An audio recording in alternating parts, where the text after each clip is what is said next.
Want some water? No, thank you though.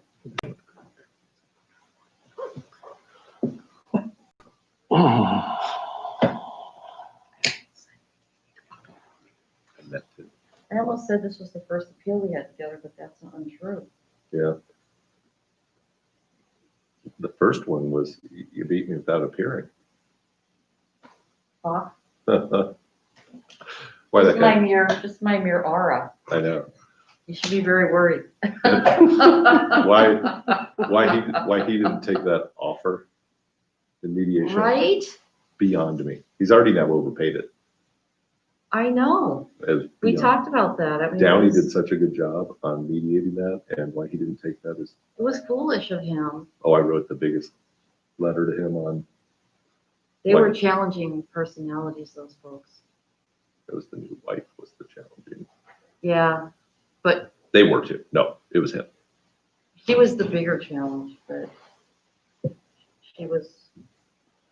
The good lesson that you don't file the modified funds maintenance the day you inherit $2 million and say you're broke. Yeah. He said he was broke. The Who day was who? he filed to the modified spousal the day he inherited Who $2.5 mediated million. here for us? Who is the judge? Downey. Oh yeah, she was great. Yeah, she was great. I can't believe he didn't Oh my God. Don't even. do it. You and me both. You know though, the trial judge has been overturned so many times. It's like I know. it's almost a miracle that it didn't happen. But my client Floyd trial was so terrible. The record was terrible. Yeah, it really was. Well, and they hadn't cooperated in discovery. Well, I was going to say remember? that's why. They hadn't given anything. 10 motions to compel. And then he like showed up and made arguments based on stuff that he'd never produced. It was.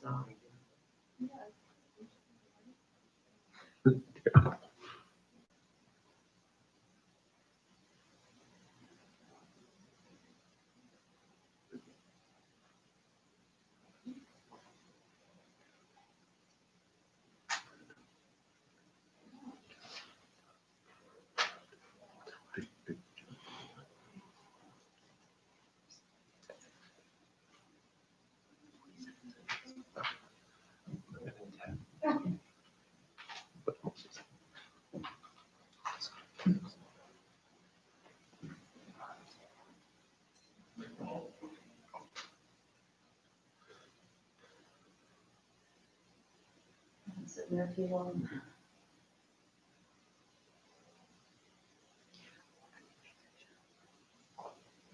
And most people think we're not so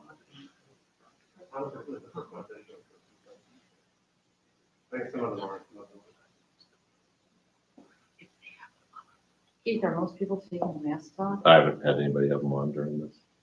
It just seems like so nefarious.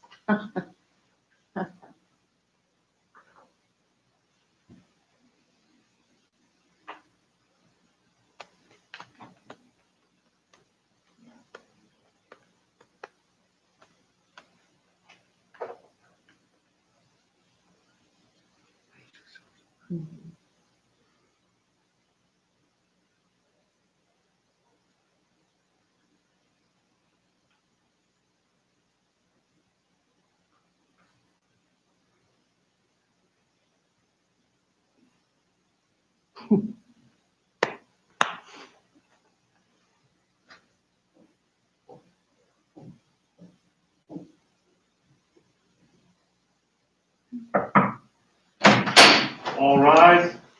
Court of Appeals, Division 1 is now in session.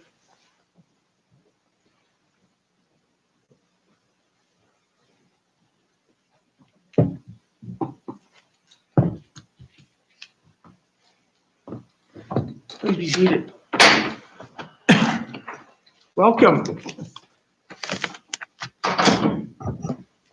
We are here today for oral argument in our case number CV 180703, Moyer versus Moyer.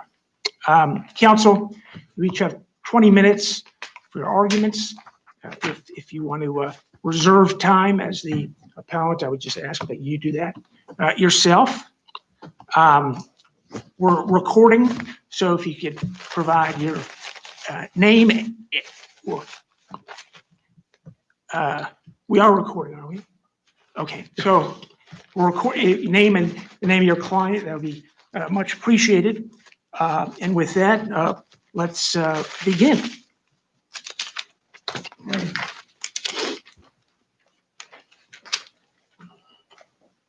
Morning. May it please the court, Keith Berkshire for the appellant, Robert Moyer.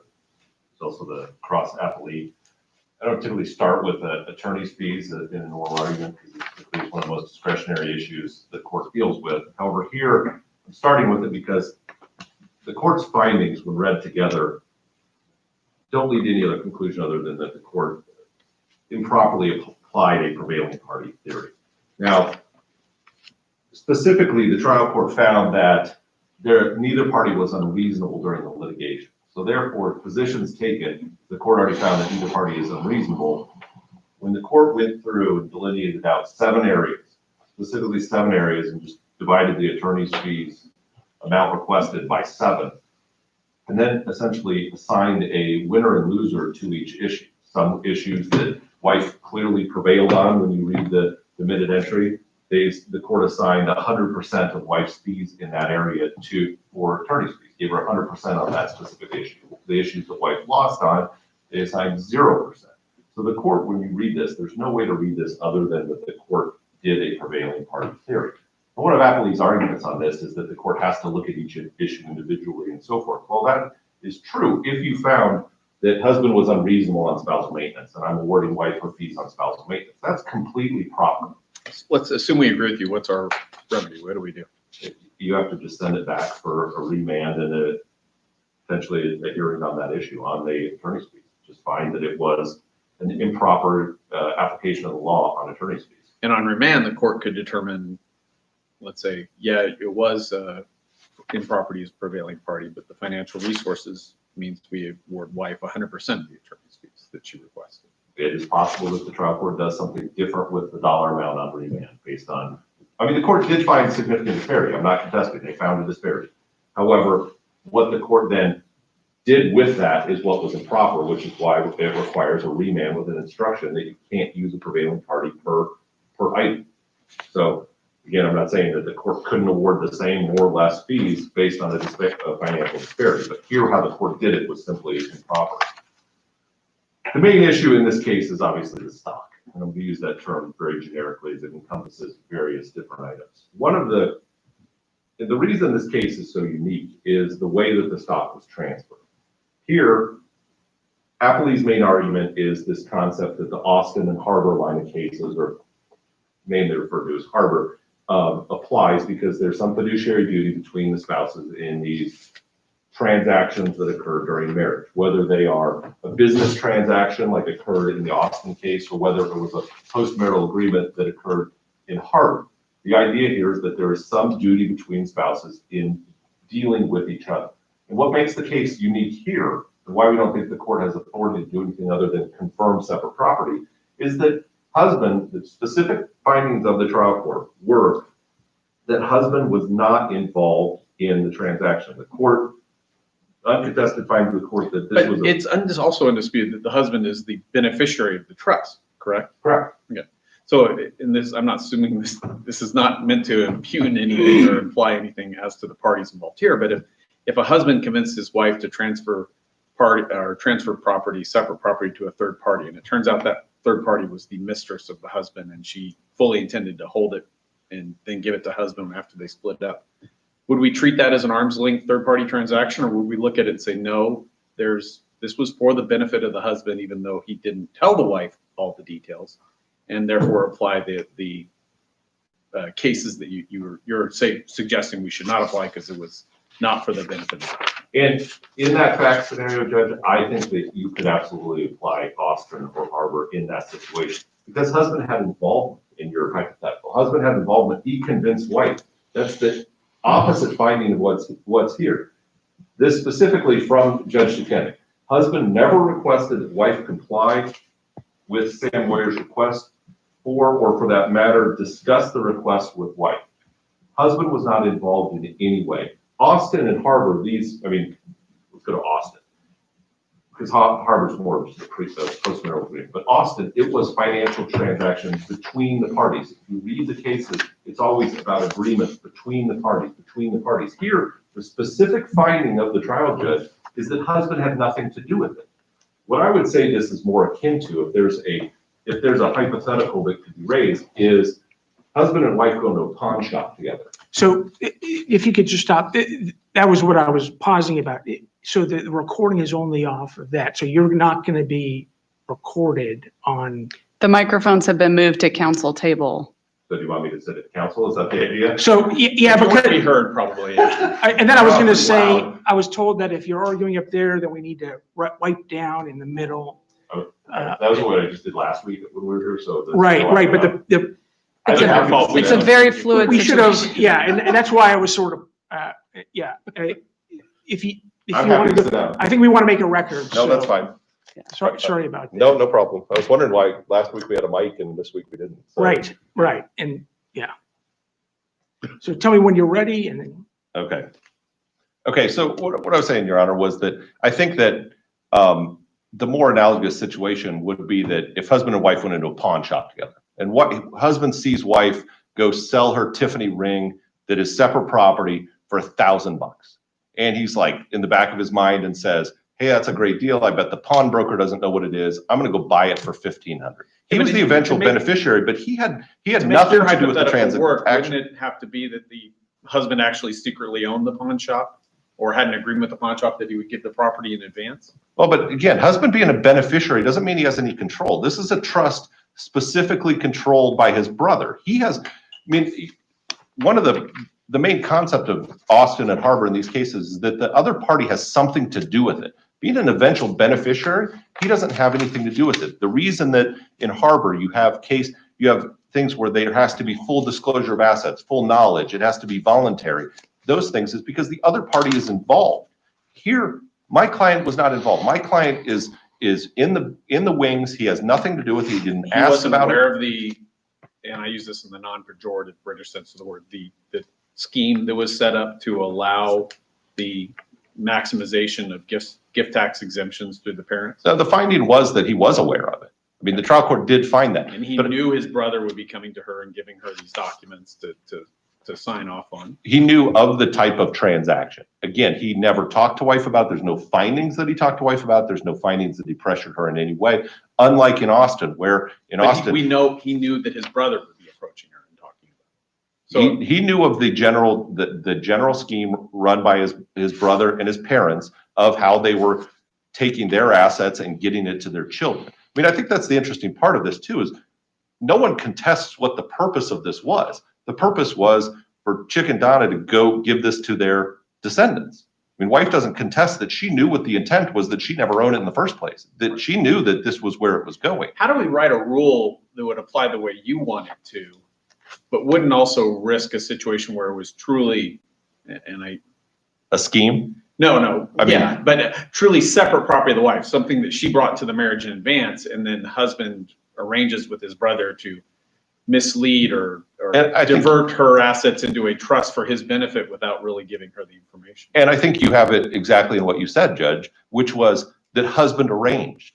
This is the key part of this, that husband had nothing to do with it. If husband hires somebody to go and, hey, con my wife out of this car, go con my, and he tells and instructs his siblings to go con her or to go get her to do this transaction, I think there is a different standard. Then it's simply he has nothing to Con do is a with it. loaded term, but he did know whether he arranged it or participated. He knew what this plan was and knew that his brother would be approaching her and getting her to sign this property over. But again, the reason that Harbor and Austin have these heightened standards is you're the one specifically dealing with your spouse and you have this potentially non-armed So length you transaction. can totally insulate yourself by just asking someone else to talk to your spouse instead of you. And again, I think the word ask is the key. If the court here found that husband participated, that he instructed, that he requested it, I think it's a different Did transaction the court because make a it's a, specific finding that he did not ask the brother to talk to his wife? Absolutely, that Sam Moyer was acting on behalf of Chick and Donna and conforming with them. He never requested wife comply,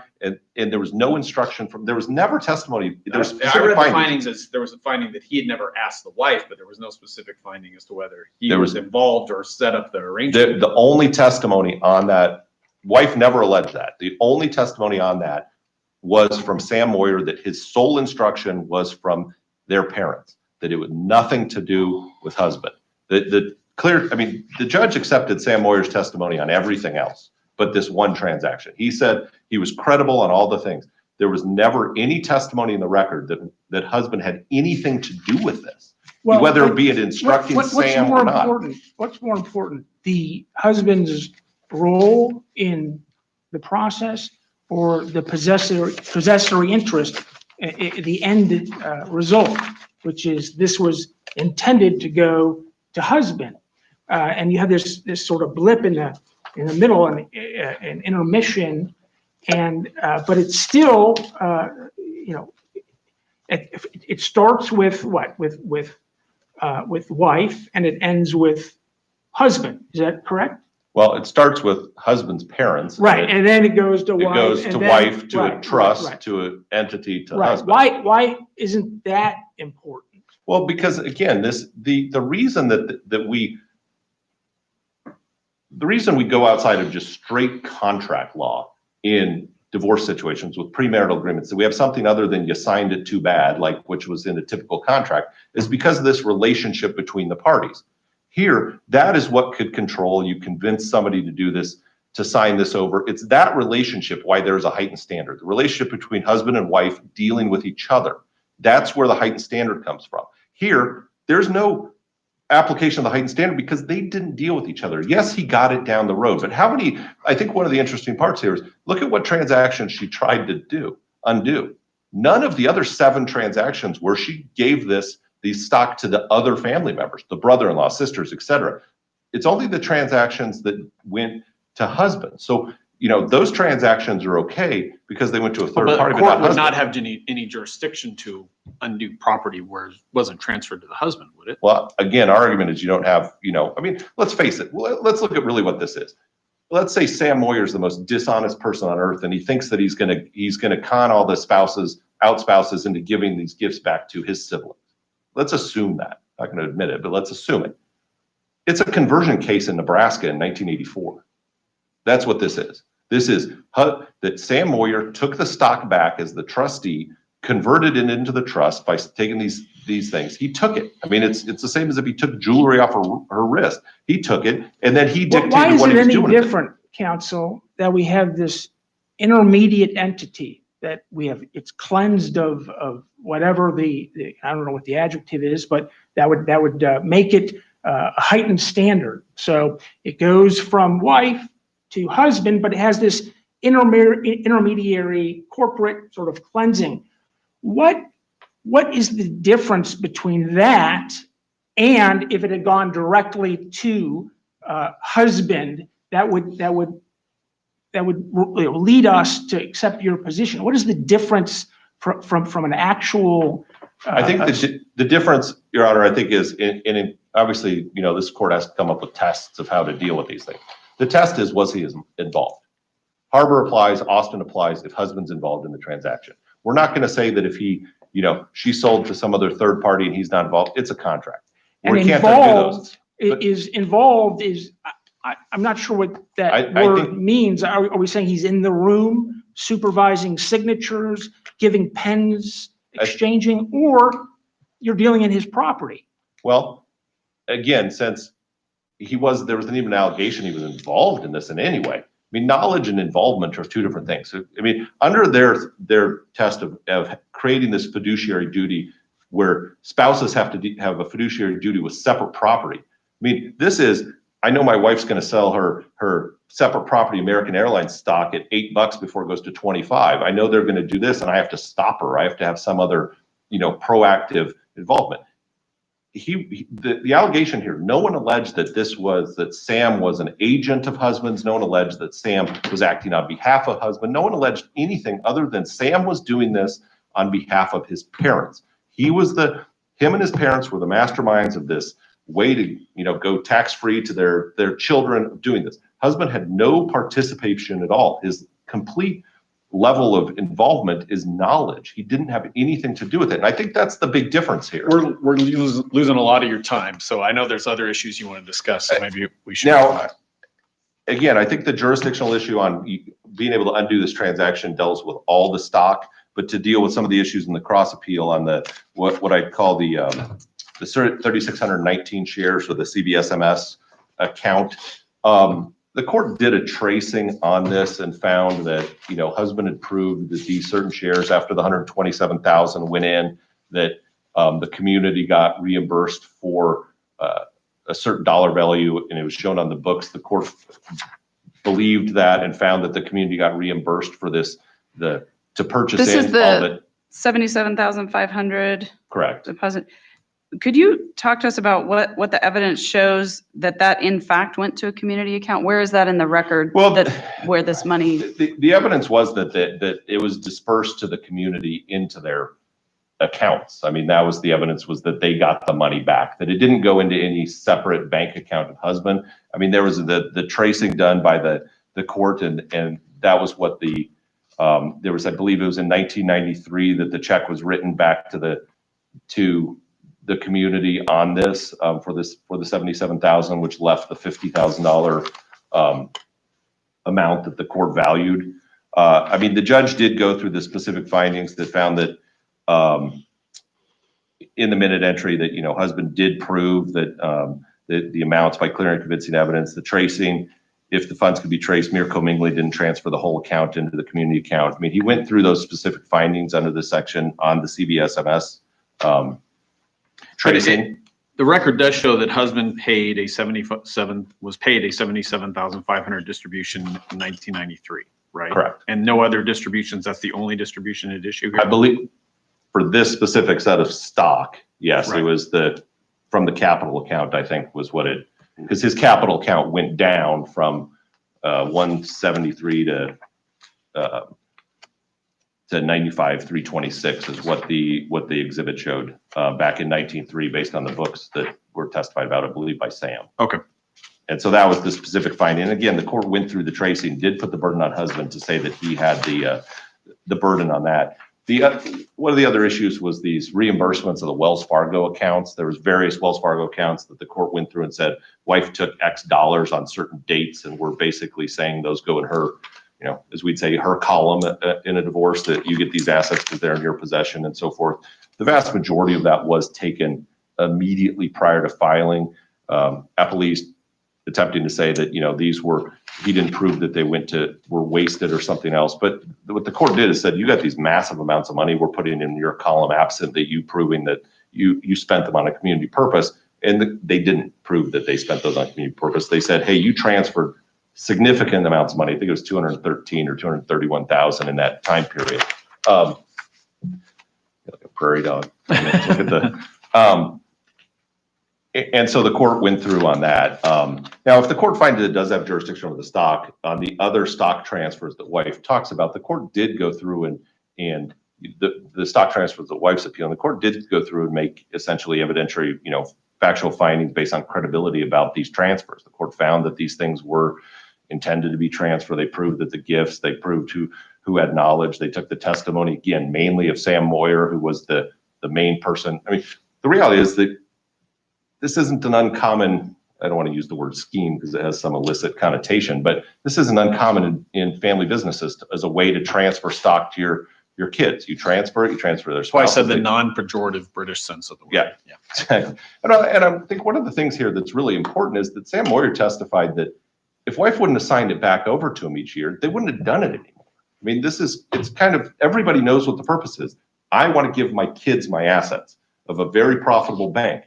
If the wife didn't transfer it back, those things stop because you're not going to do the purpose, which is what the parents' purpose is. This was never wife's money from the standpoint she earned it or something else, or it was, everybody knows the intent of this. And the biggest thing here is that just husband didn't participate. I think that's the huge difference between this case and Thorne, this case and Harbor, this case in Austin, is he didn't participate. He generally knew of this. It was his brother ran it, his parents ran it. He was just a eventual beneficiary.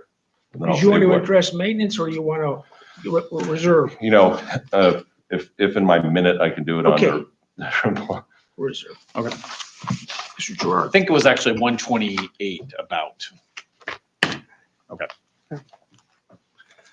Good morning, Morning. Bill Gerard. I'm here with my partner Helen Davis and our associate Nick Brown and our client Judy Moyer. As somebody once said, it's good to be anywhere. This is the first time I've been in a courtroom other than virtually for, I think, 3 months. Let me start with what I guess has been most of the time that has been spent so far. This is really an argument that was created after the trial. And the trial judge said that in his ruling of May 17, 2019, and the post-trial motion that was asserted by husband with respect to jurisdiction. As I pointed out at that time, and as you can figure out by looking or already have in the record, there are countless times in the pretrial statement and in the proposed findings by husband that what is being now treated as some third-party transaction was being discussed as, how did husband get this stock? By a gift from wife. None of this interim part of this was even dealt with at that point. And of course, when they did bring it up, then the court basically said that any other new argument by husband, now completely contrary and in opposite to prior positions asserted to be factual, is simply a Trojan horse designed to confuse and obfuscate the clear record. And what did the judge also say in that ruling, in addition to what he'd already said in the decree? Quote, husband knew about this because Sam Moyer told him. So this idea that husband didn't have any idea what was going on here, of course, is preposterous. When I looked at the record, because generally I like to find waiver because it avoids the tough issues. But when I looked at the record, it seemed to me that the husband had raised this in his joint pretrial statement and at the close of the trial that the court didn't have authority to touch these issues. Can you touch upon that? Well, they've argued the issue that Thorne and Prophet disposed of. In other words, the fact I mean, that, I agree with you. They asserted gift and argued gift at trial. And Right. They didn't really, but in their joint pretrial statement, they said that these claims were not properly before the court, which is, as I review it, is the same argument that they're making now.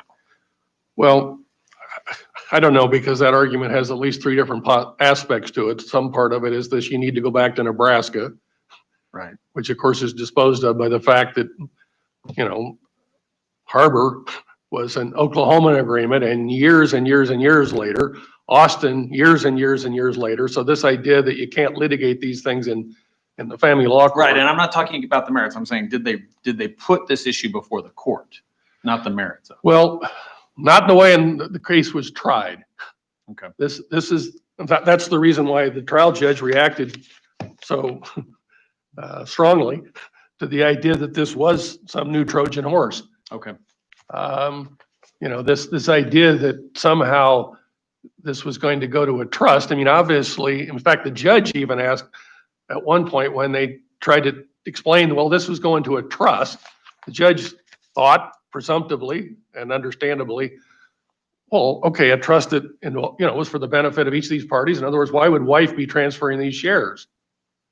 And you need to look at also the record because, husband's lack of involvement in this, pages 832 of the transcript, did you tell Judy in 1987 that your parents had gifted her shares? Yes. I went through each of these years. So he comes home and tells her that, she's been gifted shares in this company by her parents, or his parents, excuse me.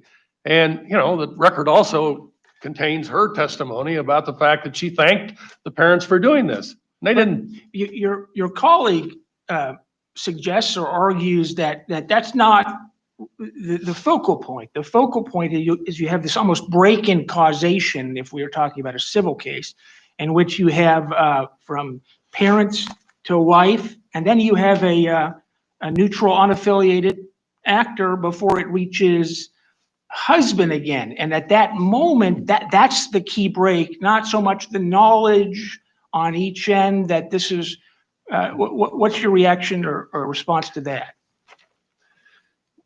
That it's preposterous. Sorry. That, not your question, but the issue. They obviously knew what they were doing here. Okay, there were Sam Moyer and Bob Moyer knew that they were trying to defraud the government. They were trying to take away. I take objection to that. There's nothing defrauding about taking advantage of the full gift tax exemptions every year. So I think you should move on from that argument. Well, there is, Your Honor, if I may respond to the idea that you know that you can't give 2,200 shares to Mr. Moyer, and so you're going to give them to somebody else and then take them away. Take them away or have her transfer them. I mean, that's the whole issue here. Well, but the issue from a divorce perspective then is, did wife know what was happening? That's the point of the Harbor and Austin case. Austin deals with separate property. So what's your authority then for the preposterous? What makes it preposterous? You give me a statute or a case that explains that that's not what you focus on? that full knowledge in Harbor means that you have to know what's going on before you take somebody's property away. The idea that there is some argument in this case that there's no fiduciary duty as to separate property, there's nothing in Arizona that says, that there's no fiduciary duty and you can take a spouse's separate property without giving them the information that they would need to know. So, creating some scheme that involves, your brother-in-law coming in and handing you documents that are blank and asking you to sign them. And then later when you get divorced, claiming, oh no, that's mine, without ever telling her what happened. There's no case law anywhere that supports this argument. So, you could. So the fact that it was a third party is overcome by everything else in the room, the context and what they were trying to accomplish and what the objectives, the state of mind. Well, there are third parties in Austin. There's the LLCs and the people who were setting it up.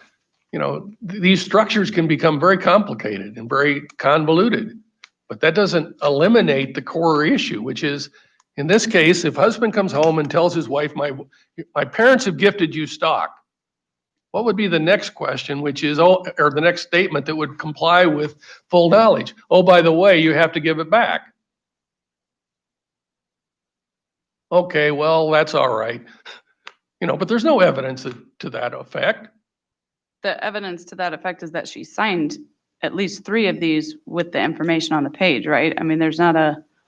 So in other words, that her agreement to the participation in the scheme was that she voluntarily signed at least 3 of these. Mrs. Austin signed lots of things too, and that's why there has to be full knowledge in these. That's why I pointed out that these assignments are blank in material ways. In some instances, there's no reference to the number of shares. In some instances, there's no reference to who they're being transferred to. And in none of the instances is there any reference to the fact that Bob Moyer is going to receive the benefit of these.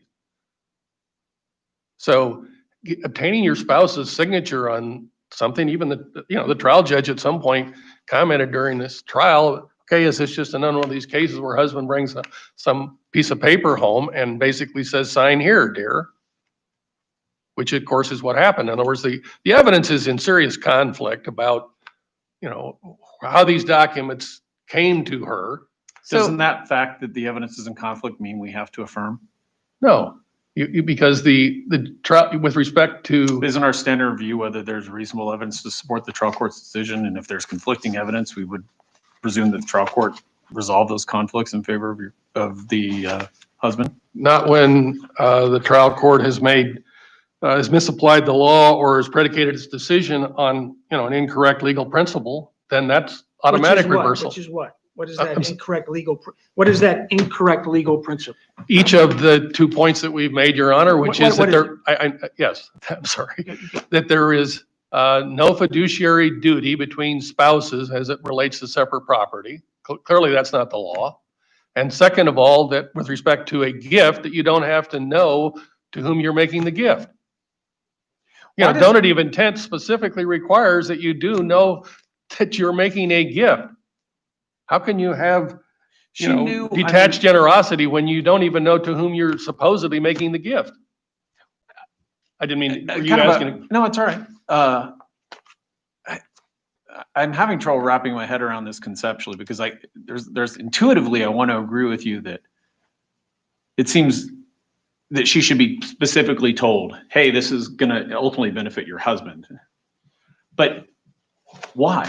Because if she was signing it away to some third unrelated party, she still signed it away. In other words, it's almost kind of, she's more likely to have signed the agreement at the time knowing it would come to her husband as opposed to going to some third party corporation that she would have, or that neither of them would have any interest in. Am I making myself clear? Because you look very confused by my question. I am. I'm sorry, Your Honor. All right. So let's say she was just signing it away to Joe's Crab Shack down the street. And the document said, hey, it's going to this corporation and you have no interest in the corporation. And she signed it. That would seem odd to me, very odd. Much less likely for her to have signed it than if the brother had said, this is going to a trust that your husband will ultimately benefit and you won't. Do you see what I'm getting? She signed it away, and the documents that she signed, which we presume that she read and understood, were clear that she was transferring her interest in these documents. Why does it matter that ultimately benefit the husband as opposed to some unrelated third party? Well, keep in mind that the documents are blank when she signs them. Okay. Keep in mind that there are other exhibits in this case which we have identified in the record. One of them the trial court found was blank, but the other one the trial court found had the attached documents and was filled in, right? No, in fact, the one, the one that is, in fact, the trial court sort of didn't accurately describe what happened when he went through the order of things. So the very first one is the one which the court has found is her community property. Right. Okay. So there's exhibit one has this, you know, stock assignment that identifies all these people to whom 1,111 shares are being transferred. Okay.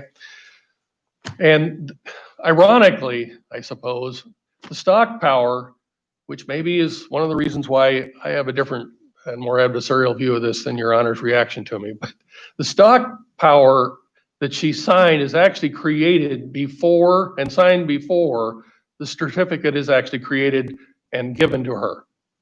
And the court has, of course, found that transaction doesn't meet, you know, the Harbor test. There's no full knowledge. So why in the world would anybody who's a wife who has 3 kids and 5 years into their marriage think for the next 3 years when husband comes home and says, hey, my parents have given you more shares, 850, 850, and 660, and you've already signed this other thing 3 years before and then received the stock certificate. Why would you think that somebody is taking the stock away from you? So yes, maybe to respond to your question, it was your example, Joe's Crab Shack or whatever. I don't know why Joe's crab. I'm hungry, I guess. Maybe that would cause somebody, if it was actually stated there, to wonder, what is Joe's Crab Shack? And why am I transferring these shares? But when the thing is blank, it doesn't identify the number of shares in some instances, and it says Combine Company, which nobody knows what it is. Okay, in other words, she doesn't. And, you know, we have this misrepresentation concept when you don't disclose information, which is, of course, what the confidential relationship and fiduciary duty requires. It's not just telling people something. It's you're supposed to tell them everything. Hey, you know, my parents are giving you these shares, but we're taking them away. And then when you look carefully at Sam Moyer's testimony, he never explains what's going on here. He's not even sure. You know, he's only talking about maybe 2 instances which he can remember. One of them has nothing to do with this. It is the many years later in 2010 when shares are being transferred, which is the point Your Honor made, that the court had no jurisdiction to deal with these issues, but when they were being transferred to other people. You know, what am I going to do? Take a divorce case and bring third parties in for all these transactions? No. You know, these are the transactions where he ended up with her shares.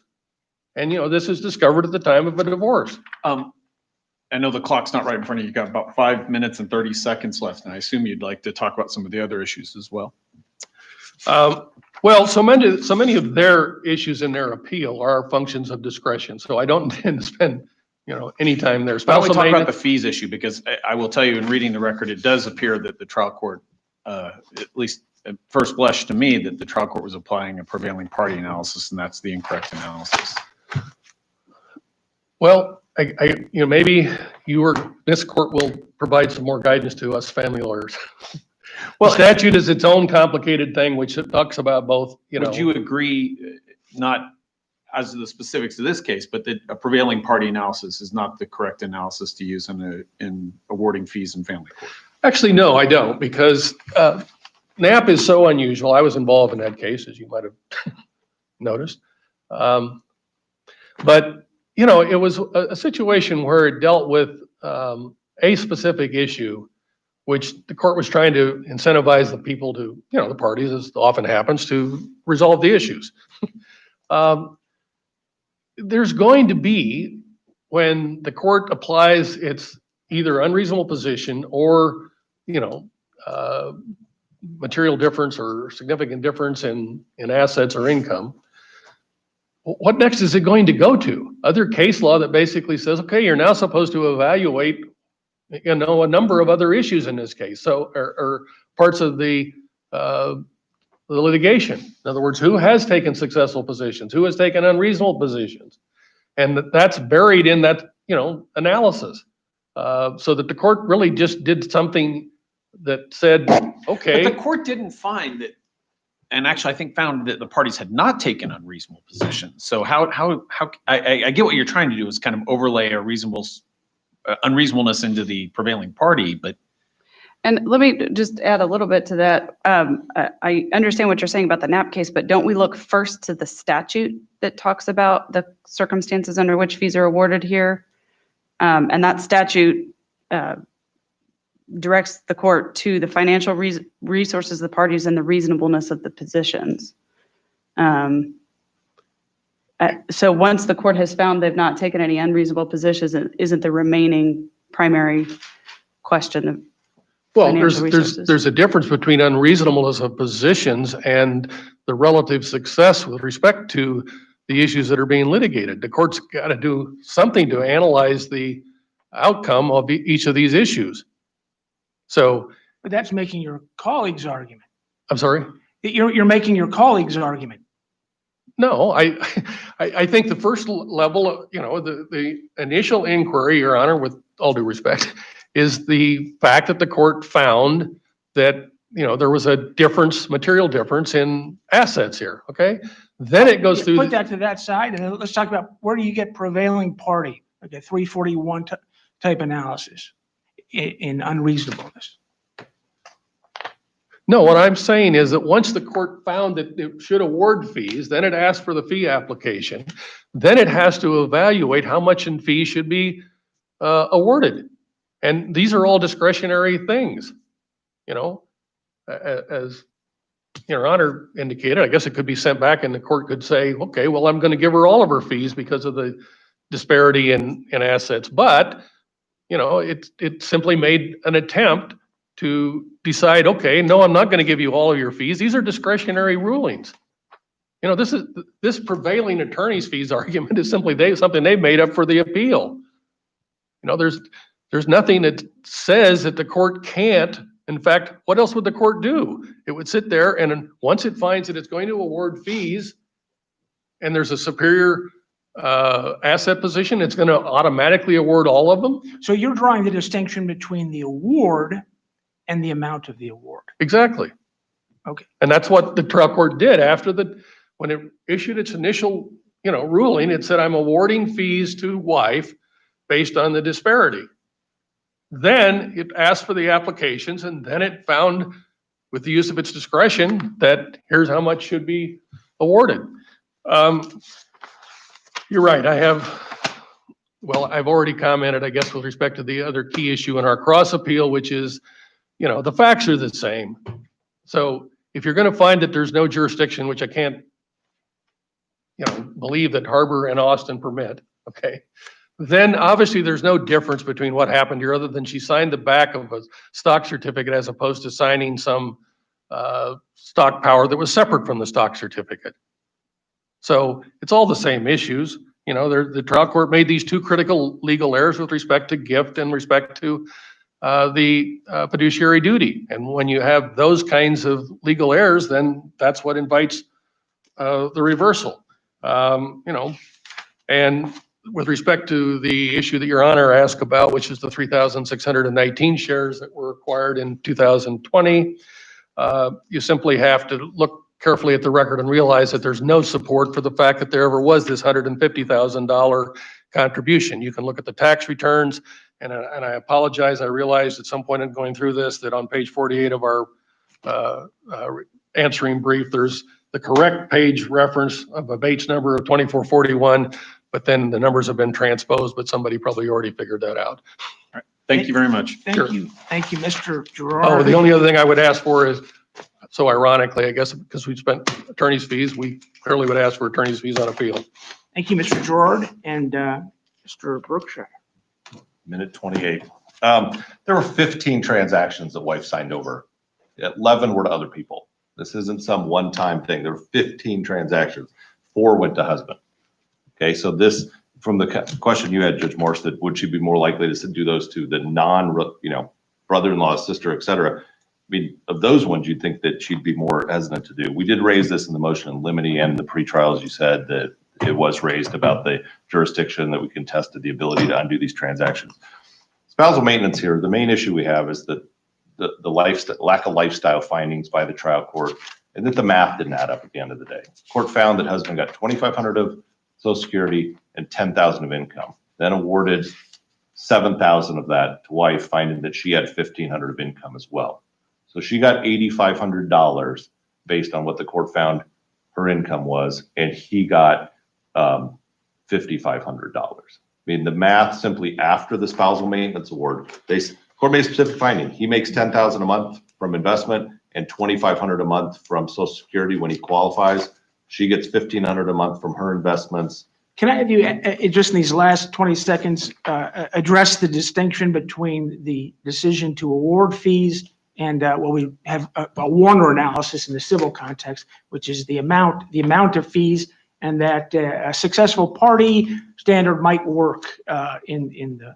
Well, the again, citing to China doll in this, China doll was a 341 case, not a 325, 324 case for that. We don't have prevailing party. His own case, Brett Knapp says it. We have it in Burnett v. Bender. The issue is, if the court simply said disparity of resources, I'm awarding 100 grand, it would withstand appeal. But the judge went through each issue and said who won the issue and then awarded fees based on that issue on who won. You can't ignore the 0%, 100%, 50-50, 75-25. He said who won.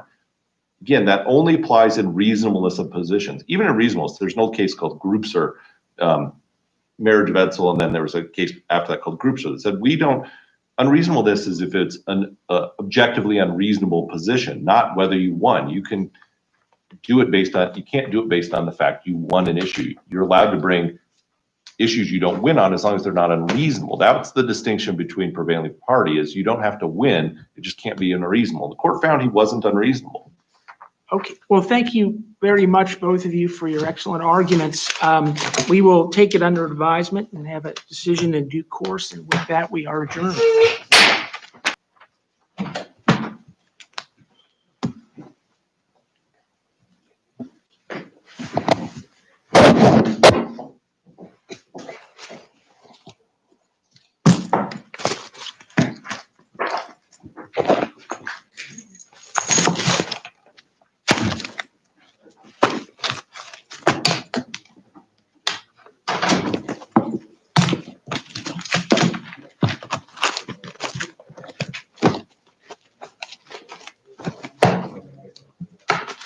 Gerard, talk to you later. See you later. Yep.